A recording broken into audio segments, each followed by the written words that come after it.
Hi, I'm A.C.Strange, and this is the Bad Movie Show, episode 49, The Clown Show 2. Clap, you know you're excited. You know that this is the most requested show I've done, and after I did the first one, JP said, you have to do a Clown Show 2, like, right now. Of course, it's a year later, but that's how long sometimes I get to do things, you know. Sorry about it. But here I am with 3 movies, and 2 of these clown movies are not horror movies. Are you excited? You should be, because they're still really freaky and creepy clowns, just like you expect to get on the Clown Show here at the Bad Movie Show. So let's get started, shall we? First up, we have The Last Circus, rated R, magnet releasing, written and directed by Alex de la Iglesia, starring Carlos Arezas, Antonio de la Torre, and Carolina Bang.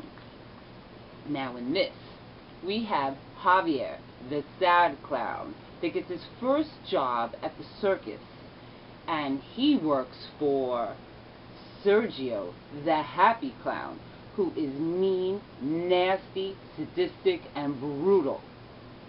Javier meets Natalia, the beautiful aerial acrobat, and she belongs to Sergio.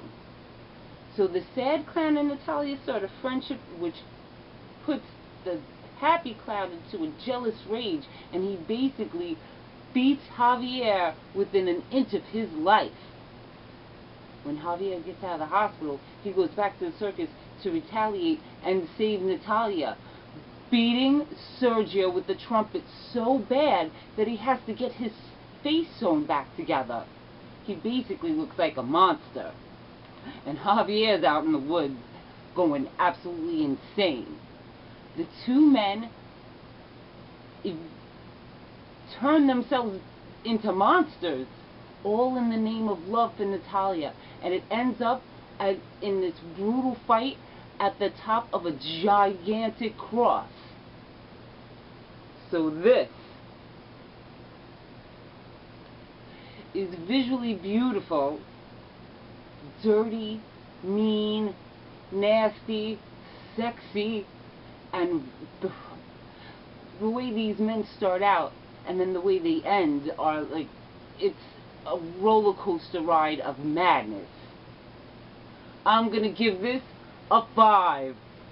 Yes! A 5, boys and girls! This is great. Not a horror movie, but these clowns are nasty, mean, and scary.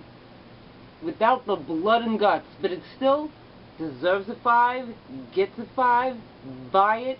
Oh, and by the way, this is a Spanish film. You can get it dubbed, so still fantastic, beautiful, insane, and just really great. Put this on your list.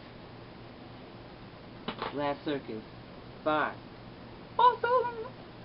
Next up, I have in this great multi-pack here, Killjoy 2. You knew I was coming back to it, right? So, here we go. Killjoy 2, Deliverance from Evil, rated R, Full Moon Pictures, written by Douglas Snowfer and Tammy Sutton, directed by Tammy Sutton, starring Charles Austin, Olympia Fernandez, Debbie Rochon, and Trent Haga as Killjoy. So we have 5 juvenile delinquents or offenders, Nikki, Ray Ray, Charlotte, Eddie, and Cece, and they're off with 2 cops, Martinez and Redding, and they're going to a dilapidated juvenile detention center so they could fix it up. While they're on their road trip there, their van breaks down, and the fellas go to look for help, and they find a house in the woods. Now Ray Ray goes inside without knocking or asking or knowing that anyone was home and gets shot for it. So the guys bring him back to the van and leave Redding behind. they can't stay by the van, so they look for another house in the woods and find one owned by a voodoo witch. But it's Cece that tells the friends about Killjoy, this evil clown spirit that has something to do with voodoo. So Nikki asks her, Cece, to summon Killjoy to save Ray Ray. But Killjoy's only in it to kill everybody in the house. So this is a much better Killjoy. Okay? Little silly, not so goofy, mean, and the kills are alright. But what about that crazy shiny suit, and what does it have to do with voodoo? They never really explain it. I do think that this was much better, but I think it would have been even better if they just nipped the Killjoy out and just had these people trying to survive in the woods with a dying friend. I'm going to give this a 2.5. It was better. I say see it for yourself. Killjoy 2. Much better Killjoy. But remember, I like Trent Haga. He was in Suburban Nightmare. And I thought he played a sexy Charlie, so his Killjoy was much better, and we liked it for that. And we will get to Killjoy 3. So wait for it. Last but certainly not least, Funland. PG-13, 1987, double helix film, directed by Michael A. Simpson, starring Bruce Mailer, Robert Saatchi, David L. Lander, and William Wyndham. So Bruce Berger is Funland's clown mascot. He's got some problems. He's a little crazy.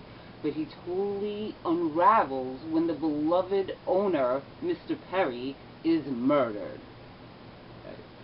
Then the Funland is taken over by the DeMario family, who are like crooked mobsters, and they're basically just looking to run Funland into the ground, which drives Bruce out of his mind, and he is replaced by the national Bruce Berger and sent to live in the closed wax museum, where he starts talking to the statues and Mr. Perry, and they start telling him what to do. And then he's out to save Funland however he can. So this is just boring.